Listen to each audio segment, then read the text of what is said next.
This is indeed a meaningful occasion for Monroe College, and by tomorrow we are hoping that everyone who is participating in the forum will be saying, yes, I'm glad I came to be part of this, the initial Caribbean Leadership Forum by the School of Criminal Justice and the King Graduate School. The speakers who will follow me will elaborate on the internationally recognized programs at Monroe College and the academic excellence we strive for day after day to achieve at our institution. Also on the successes past and most recent that we've had. But I want to happily give a collective St. Lucian embrace to the first-time visitors to St. Lucia. Now, I know that there are many persons in our midst from other Caribbean islands who would vie for the most beautiful country in the region. This is something that, that we can joke about, but I do believe St. Lucia is well placed to give our visitors the most warm and enviable welcome.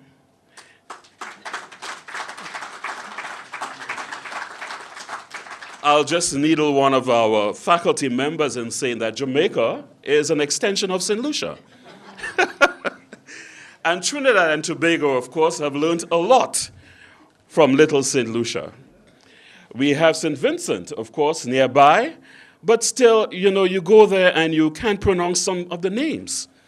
But in St. Lucia, of course, you get everything plain and simple, and for our visitors, here is something that you can learn. Sakafet. And that simply means how you're doing.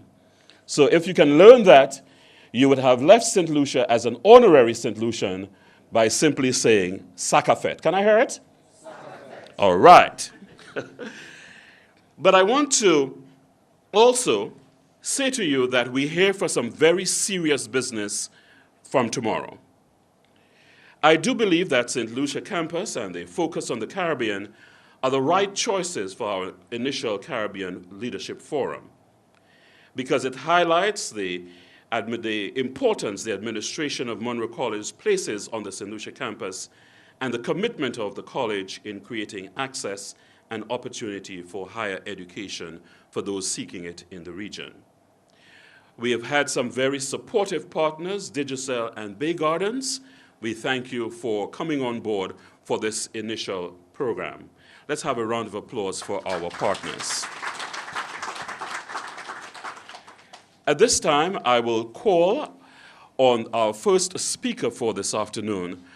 I introduced her a little earlier as part of our protocol list, and she is Dr. Karen Ancarty, Associate Vice Dean of Academic Affairs, Monroe College. Let's welcome her, please. I am delighted to be here with you this evening, and I bring you greetings from President Stephen Jerome of Monroe College and the entire Monroe community, New York and St. Lucia, and I welcome you to this first Caribbean Leadership Forum. A little history about Monroe College.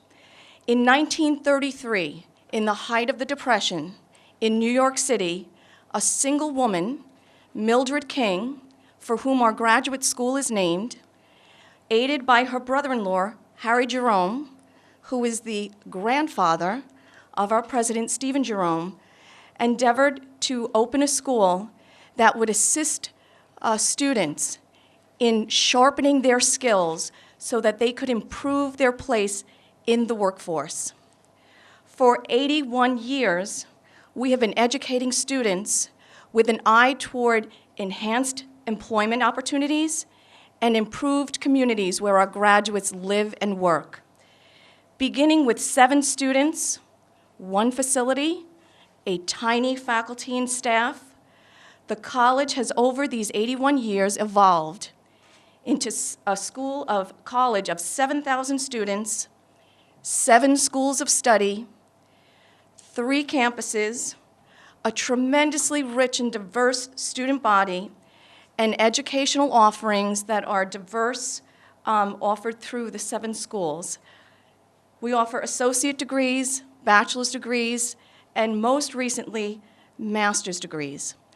And that brings me to the King Graduate School. The King Graduate School continues the tradition of the college, that is, providing passionate teachers, totally interested and focused on their students, helping students apply learning. And they do that now in 4 different disciplines. We offer an MBA, a Master of Science in Criminal Justice, a Master's in Public Health, and this fall we will begin our first cohort of students in our Master's of Science in Executive Leadership in Hospitality Management, beginning again this fall. The graduate school is focused on the core values of the college. The first core value is that students absolutely come first in every endeavor. The second is that we provide a caring and respectful environment in which to learn and grow. And the third is that we're committed to accomplishment. We really like to get things done. And that brings me to the characteristics of the Caribbean Leadership Forum that we are initiating today. And I will call it the 4 C's of this forum.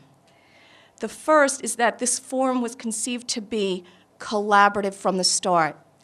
We thought of an idea and we presented it to all the folks that we thought would have an interest in it and asked them what their input was and how we could organize such a forum. So it was collaborative. The second is that we want to draw upon the collective wisdom. Tomorrow we'll be gathered and we'll be having lively discussions, and there will be tremendous wisdom in the room from all corners of these issues and all parts of the island. The third is that we will create a very caring community. We know that there are sensitivities around these issues and that people care very deeply about them. And when we come together in a community of care, I think really, really wonderful things can be done. And the final C is concrete. That is, we hope to leave here and to continue on a pathway of implementing concrete actions that can truly make an impact on the communities that we serve. So it is my pleasure to be part of this wonderful team of people who have put this together, and I am very confident, another C, that we are going to have a wonderful forum tonight and tomorrow. Now it's my pleasure to introduce Dr. Basil Wilson, who's the Executive Director of the Caribbean Leadership Forum. I guess I should begin by saying Sakafet.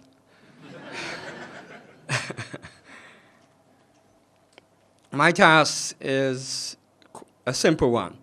It's to give you an overview of what we intend to do tomorrow in terms of the workshops. I should begin with a confession that many, many years ago, I was asked to introduce the late Michael Manley at a forum at Hunter College. And I was there talking about his great accomplishments, and a gentleman got up in the audience and said, "We came to hear Michael Manley, not to hear you speak." So I want to make it clear that I will not belong so that you can hear the Prime Minister speak.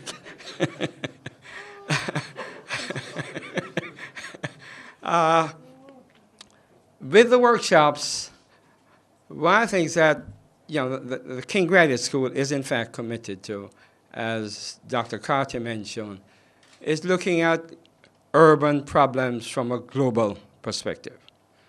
We live in a globalized world, and by looking at things from a comparative perspective, from an international perspective, you get a tremendous insight and have with some ability to in fact tackle and solve particular problems.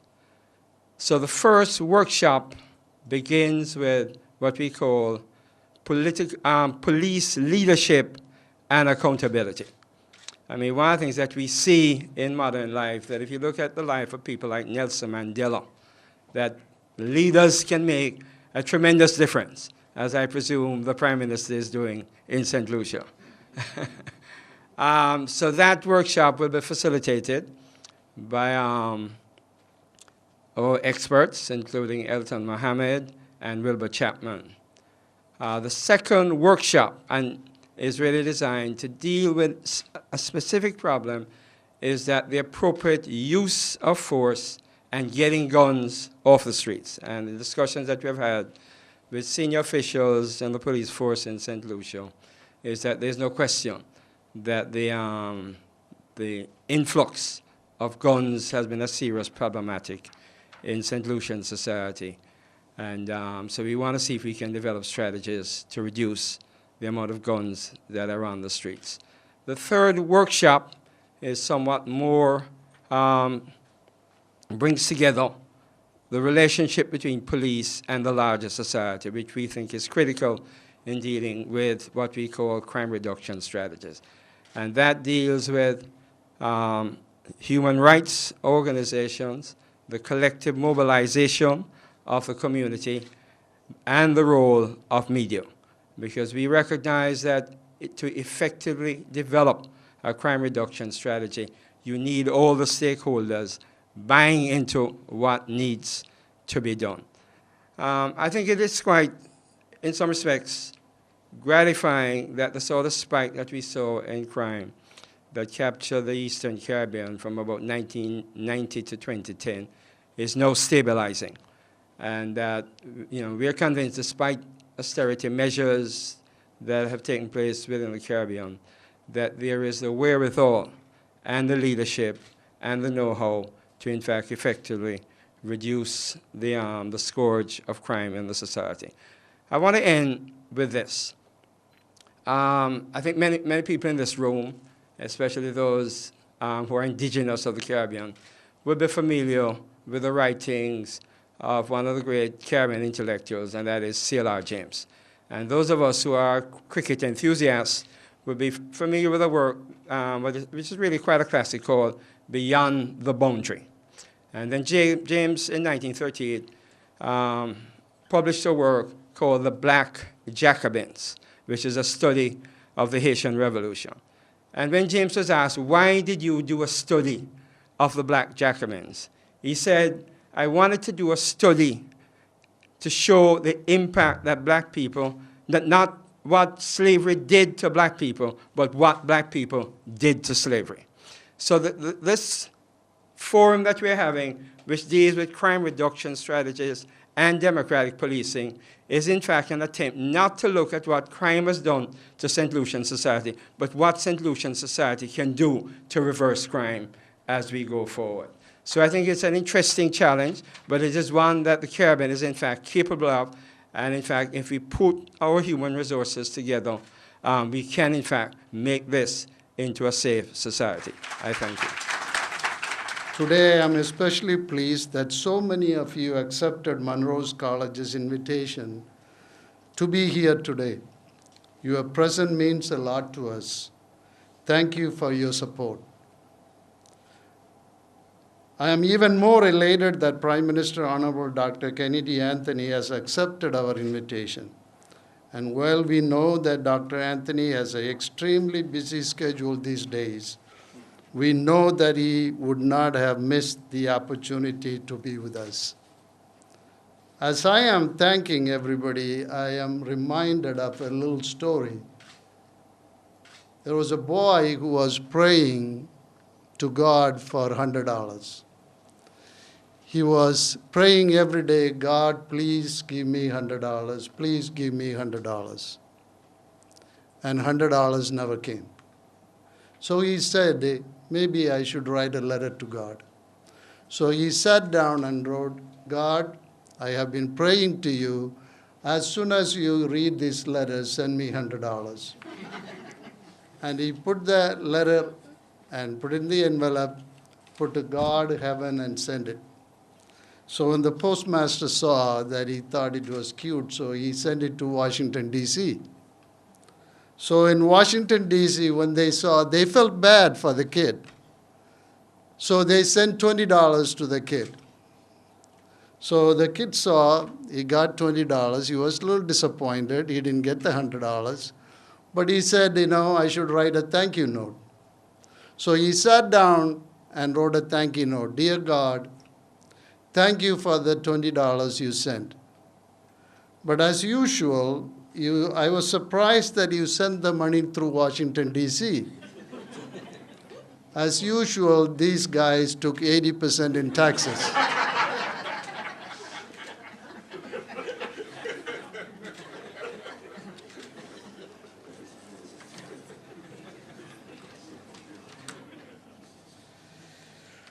Now, you can read about Dr. Anthony's many accomplishments in the political field in the conference brochure. And you can release also that he is a man with extraordinary personal achievement. But for us, Dr. Anthony is an educator with a passion for higher education. I think I am correct in saying that education is very close to his heart. And I must thank Dr. Anthony for continuing to work with Monroe College in a very positive way to create opportunities for Saint Lucians seeking success through higher education. It isn't always smooth sailing in these tough economic times, but I know that many more Saint Lucians wish to take advantage of the presence of Monroe College in Saint Lucia to achieve their goals and assist in their country's advancement. I hasten to add that times we have met have been cordial, and Dr. Anthony has been welcoming, accommodating, and reassuring. Indeed, Monroe College would like to work more closely with Dr. Anthony to see how Monroe College, because of its 81 year of history and as an innovative leader in education, can be utilized and can be an excellent partner in augmenting government's plan to realize the aspiration of people of St. Lucia. So it gives me great distinctive pleasure to introduce a man with a passion for education, Dr. Kennedy Anthony, the Prime Minister of St. Lucia. Ladies and gentlemen, good evening, and to those visiting, may I extend to all of you my own warm welcome to St. Lucia. Welcome to a land of beauty and romance. Now, Jerry was correct, but I suspect he had to be a little circumspect with his language. The truth is, you are in an exceptional island. Sometimes humility gets in the way, but I have to tell you, this is a very beautiful island. It's a unique island in so many ways. I think our historical folklore will tell you we are the most fought after island in the Caribbean. We exchanged hands some 14 times. And all of that had to do with our geopolitical reality in the region, where we were located. But then we have things no other islands have. They can't replicate the pitons. It's impossible. So when you have some moments, you have some time, go and take a look at our pitons. And this evening, it's true you're talking about academic matters. How can we forget about the Nobel laureates that we have? You see, we are exceptional, and you are in good company. I want you to enjoy this island. Most importantly, I want you guys to come back. Come back. That's the test. If you come back and spend time with us, not as faculty members, but on holiday, then I would have persuaded you. So welcome to St. Lucia. I know that other people from the Caribbean here would not mind my moment of levity, my moment of pleasure, because I think all of us are entitled, when the right moment is ripe, to talk about our individual islands. And of course, they will always be part of this very unique family of ours. This evening, ladies and gentlemen, I'm going to do a very rambling speech. And I ask that you do not attempt to interpret my academic credentials by this speech that I'm about to deliver, because it's going to be really very rambling. But I just wanted to talk to you about a number of issues that have emerged in the last couple years, and share with you, of course, my own experiences as a political actor. I want to reflect on the matter of leadership in the Caribbean, but very briefly. After, I will touch on the matter of policing and crime prevention, particularly in the context of the need for accountability.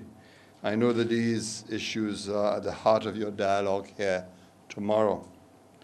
I accepted the invitation from Monroe College to speak at this Caribbean Leadership Forum because the question of leadership remains one of the enigmatic solutions and challenges in our region as it is worldwide. Good leaders matter to development. How much they matter becomes amplified in small states such as ours in the Commonwealth Caribbean. We have very scarce resources, little landmass, no natural resources except our land, the sea, the sun, and so it places a special burden and special responsibility on islands such as ours. And when you add to this the fact that we are exceedingly vulnerable, then the options for leadership become even more challenging. I think only recently the Commonwealth held a summit here on small states, and someone indicated that Saint Lucia, given its history, given its challenges with weather systems, is perhaps the most vulnerable nation in the world. So that goes to tell you. This, as you heard, is not an easy time for leadership in the Caribbean.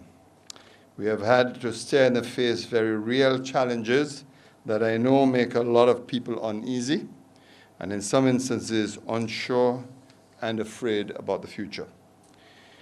The economic situation which confronts us has called for frank and sometimes what is perceived as austere leadership responses.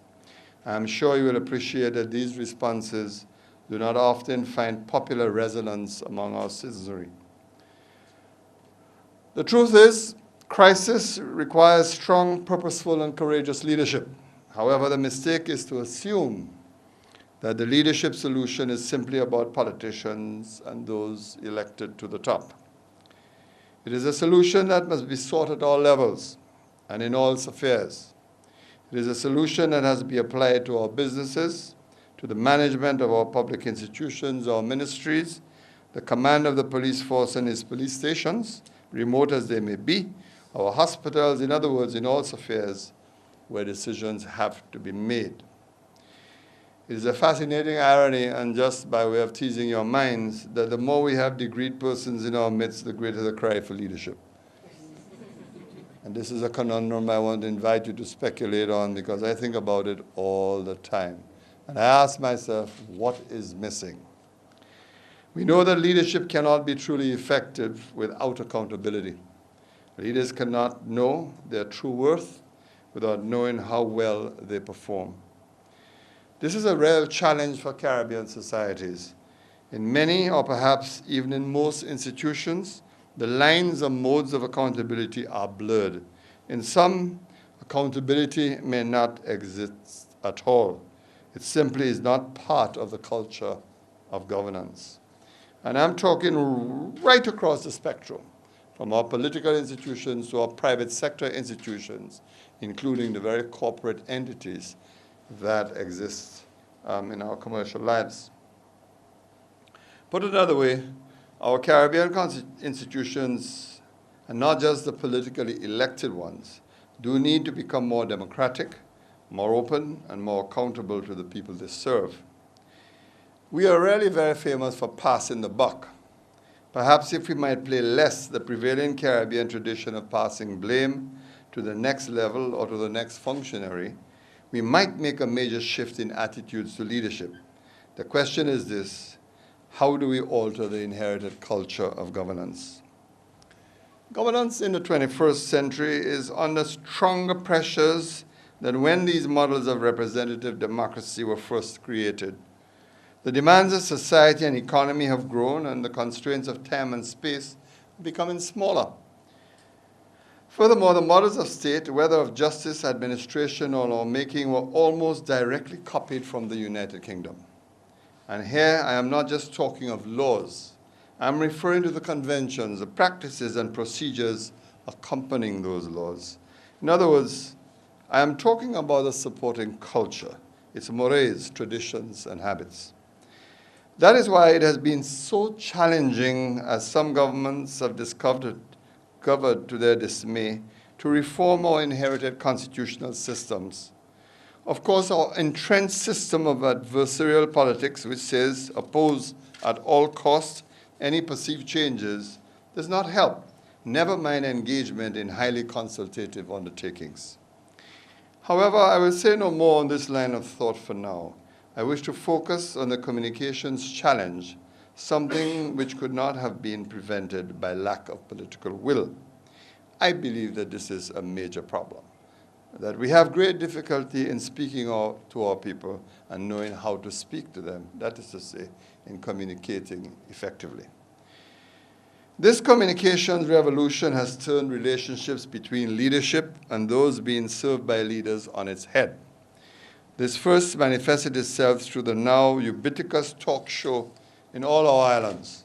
Whether on television or radio, the talk show has created a home for Caribbean people and for our number one pastime, that of talk. Moreover, it provided an amazing, liberating, some might say, even dangerous voice to everyone. While this fare may be at times founded, it is usually manifested in only remote instances, so we can discard that point of view. I know that the leads of this conference were on a talk show, 90 minutes, this morning, promoting this very conference, but if only the dialogue was always so enriched, so elevated across each and every talk show in the Caribbean, we would be so far better off. On the whole, the effectiveness of such agencies for communications still rely on the ability of the sender and the receiver to filter information and perform analysis on the information that is being communicated. That is to say, the benefit of a well-educated population should, or in theory, allow for elevated discourse. Quite frankly, the issue that we all must often face is that it appears sometimes that those who know the least on one subject area become instant experts. They seem to believe that their particular opinions are invaluable. Put another way, their own 2 cents is golden. And believe it or not, there are occasional nuggets of wisdom.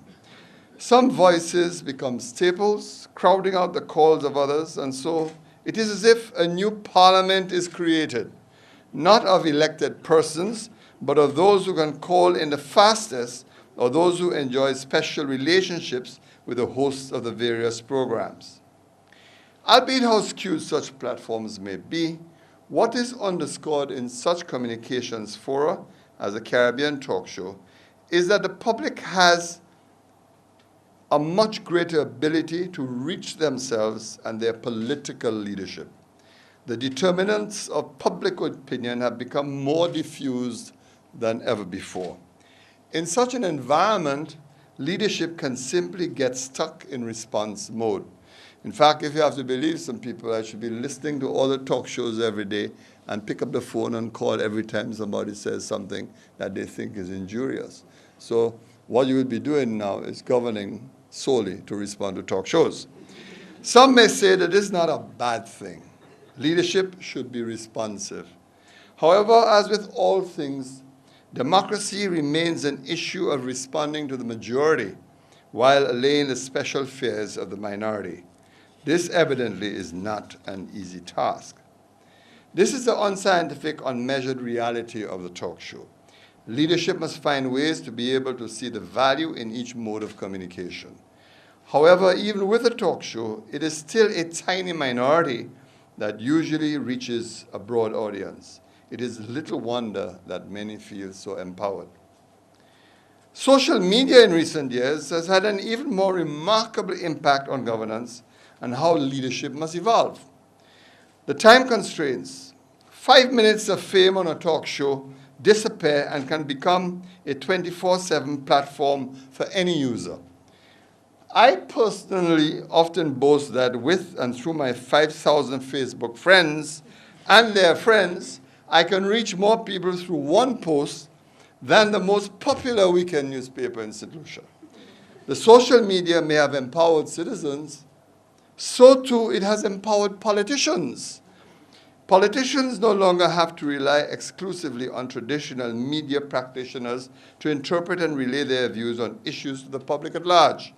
Now, too, the views of journalists can be openly contested. It is a new, almost level playing field. The question is, how do our decision makers make use of this new playing field? That's the question. Of course, I am not unmindful that new vulnerabilities exist.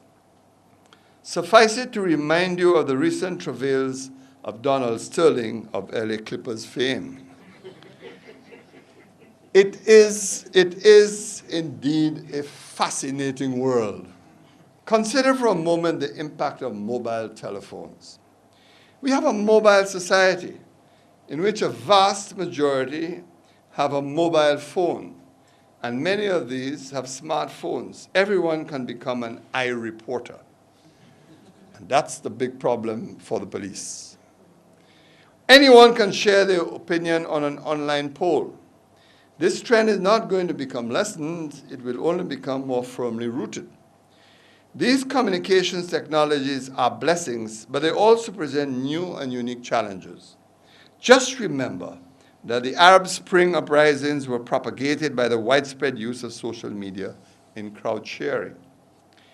Even in the Caribbean, before a police roadblock is up 5 minutes, you may well witness broadcasts on WhatsApp, BlackBerry Messenger, or the like, about the location of the said roadblock. So the police are compelled to shift the locations of roadblocks to stay ahead of the game. And these days, I notice they hardly stay 10 minutes at one roadblock. Just as new technology can be a gift to the police for fighting crime, so too it can be their worst nightmare. Crime scenes are often photographed and circulated even before investigators make their appearance. All of this demands major changes to the manner by which information is recorded and handled.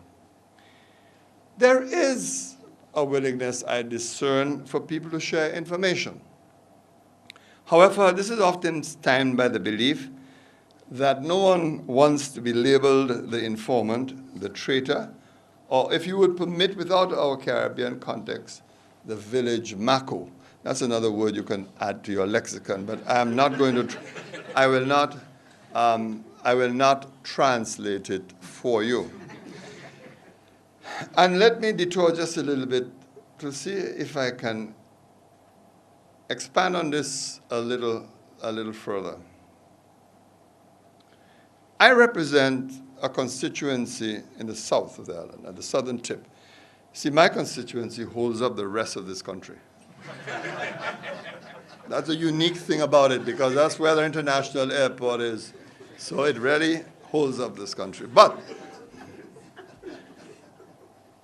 But there are very challenging communities in my constituency. Communities that have had to go through years of poverty, unemployment is high. But also, too, there's no question that they are busy in all kinds of activities. From time to time, young people in my community get arrested next door in Martinique, allegedly for trafficking drugs, usually marijuana. And sometimes that marijuana is sourced from St. Vincent, because it is said that St. Vincent produces the most exotic marijuana in the Caribbean. And I'm not making a pitch for St. Vincent. Don't get me wrong. But it is interesting when one member of the community disappears and the story emerges that he is out of the island. I would know that that young person has been arrested and is in a jail in Martinique. But when you talk with the relatives, they tell you, he's gone on a little holiday. When you ask for others, oh, he took a trot down the islands, he'll be back very soon. Oh, he went to see a relative, he's away for a few months, few weeks, and he'll be back soon. Now, mind you, all of them know what I know, that is, the young man is in jail in Martinique. But I say this to emphasize this point, the reluctance to be an informant, but the circles of social solidarity that seeks to produce wrongdoing. That's my point. So we have a job on our hands, and then the question becomes, how does the police break that circle of social solidarity for criminal behavior and seek, of course, to explain why those issues have to be tackled and addressed. Therefore, that principle of ensuring a community solution, community participation in crime solving, means that all our institutions that deal with crime need to demystify the system of criminal justice within the Caribbean context. It calls for a very smartly crafted communication strategy that places a premium on strong ties and collaboration with the community, not a scorning of ideas. The reality is that after throngs of legal movies, Agatha Christie and John Grisham novels, Murder, She Wrote, and other television series like CSI, Law and Order, Judge This and Judge That, nearly everyone thinks they know something about the criminal justice system. Enough to advise the police on solving crimes and demand a high standard of justice as seen on TV. They want the unreal world of television. Others will lament a rise in vigilantism and misplaced expectations on the criminal justice system, particularly in a Caribbean context that has greater resource constraints in crime fighting.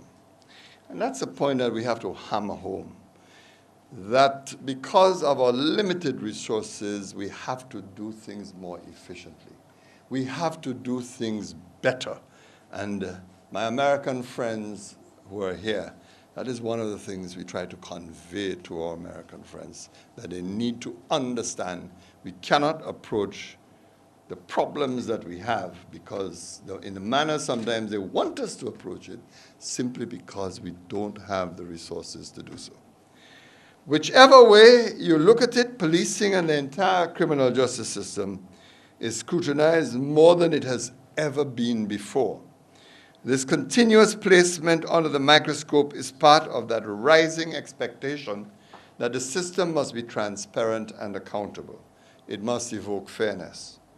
So just as politicians must embrace effective communication strategies, the police as well must engender mechanisms that continuously build trust, public trust and confidence.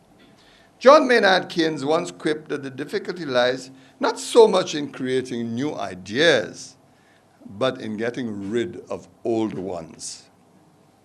There are many antiquated views about the need for a veil of silence regarding policing. It is, however, very clear that accountability and transparency must be tested and practiced all the time for success and effectiveness in policing. The modes of the engagement should be clearly spelled out so that both the police and the public know what the standards are. There must be absolutely no doubt as to what these standards are and what the society must expect, what the society must practice. What then are the lessons, particularly for the leaders in criminal justice, in policing, and in crime prevention? How can our police leadership, our legal professional institutions, our justices become part of a leadership solution for our region? How can we match or find suitable means to satisfy the public's natural democratic desire for engagement and participation? How do we affirm the feelings of many people that they should be involved? Ladies and gentlemen, perhaps we need to be reminded of the founding principles of modern policing. They have always been about being democratic, responsive, and engaging. If policing does not live up to, then it is below standard. These principles remain as relevant today as they were nearly 200 years ago when Robert Peel founded the London Metropolitan Police. And though most here may well be aware of it, it does not hurt to remind ourselves that policing should be all about the following. The basic mission for which the police exists is to prevent crime and disorder. The ability of the police to perform their duties is dependent upon public approval of police actions. Police must secure the willing cooperation of the public in voluntary observance of the law to be able to secure and maintain the respect of the public. The degree of cooperation of the public that can be secured diminishes proportionately to the necessity of the use of physical force. Police seek and preserve public favor not by catering to the public opinion, but by constantly demonstrating absolute impartial service to the law. Police use physical force to the extent necessary to secure observance of the law or to restore order only when the exercise of persuasion, advice, and warning is found to be insufficient. I want to repeat those last words. Police use physical force to the extent necessary to secure observance of the law or to restore order only when the exercise of persuasion, advice, and warning is found to be insufficient. Police at all times should maintain a relationship with the public that gives reality to the historic tradition that the police are the public and the public are the police. The police being only members of the public who are paid to give full-time attention to duties which are incumbent on every citizen in the interest of community welfare and existence. Police should always direct their actions strictly towards their functions and never to usurp the powers of the judiciary. And finally, the test of police efficiency is the absence of crime and disorder, not the visible evidence of police action in dealing with it. Those principles were established many, many years ago. And take them out, dust them, remove them from the cupboards. They're as pristine and as sound as ever in this day and age. But one thing that these principles do not address is the issue of management of our police forces and other crime-fighting agencies in our democracies emerging otherwise. Who really should police officers be accountable to? Should they be accountable to the government through the responsible minister? Or, as the Trinidadians are now beginning to ask, should they really be accountable to Parliament? What on earth is a Parliament doing, appointing commissioner of police and the like? Is that where the locus of accountability should be? It goes without saying that the police need to develop close bonds with communities they serve.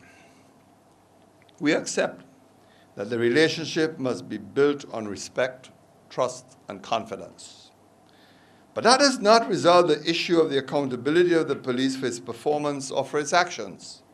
The problem is that there is considerable hierarchical distance between the leadership of a police force in our part of the world and the officers in the communities they serve.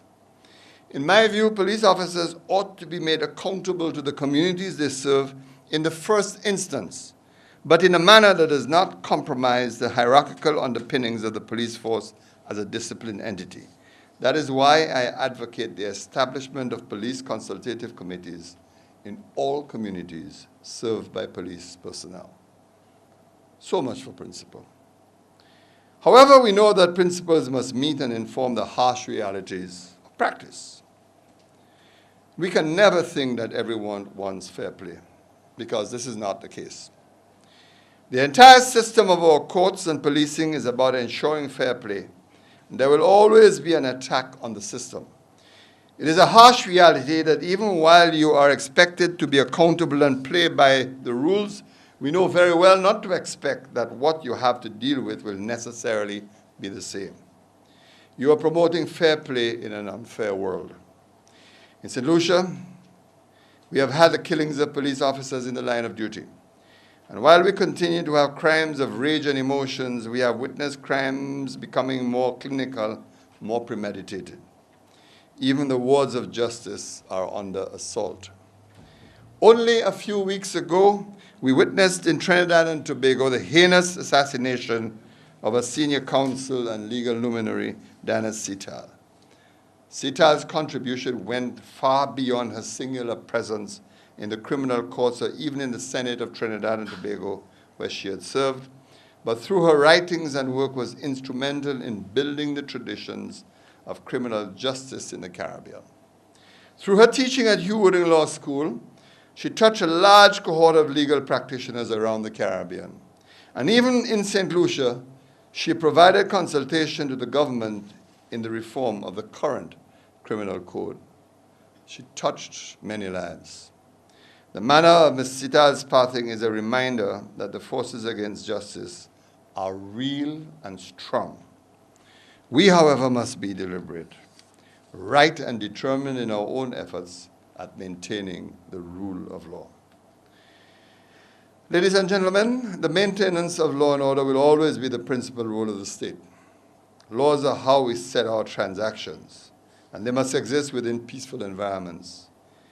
Caribbean states will not realize unbounded potential if we do not respond with every creative and innovative means to secure better representation, deeper trust, greater collaborative efforts to secure peace, safety, and security for residents or visitors.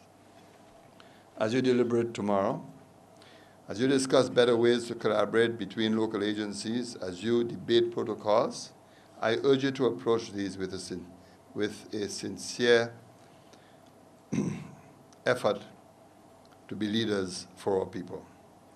Be part of the leadership solution for the Caribbean by communicating and engaging positively tomorrow and in the future. Ladies and gentlemen, in closing, I wish to thank Monroe College for making this important contribution to the Caribbean dialogue for change and progress.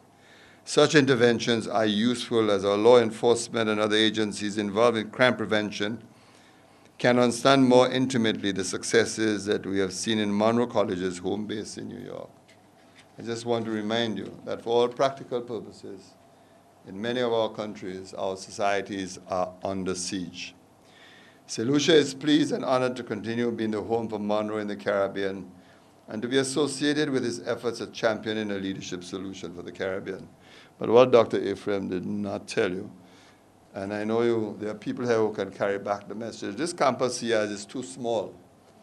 I have some land for him that he can build a proper campus. I've been telling him that for the better part of the year. And I don't know whether he's delivered the message, but I need you to carry that message back to New York.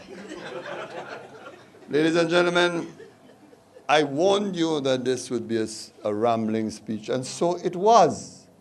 But then there are moments, perhaps, when it is best to be rambling rather than to be too focused, because I suspect you would have been too bored if I was focused. So I want to thank you, and I do wish you a successful conference.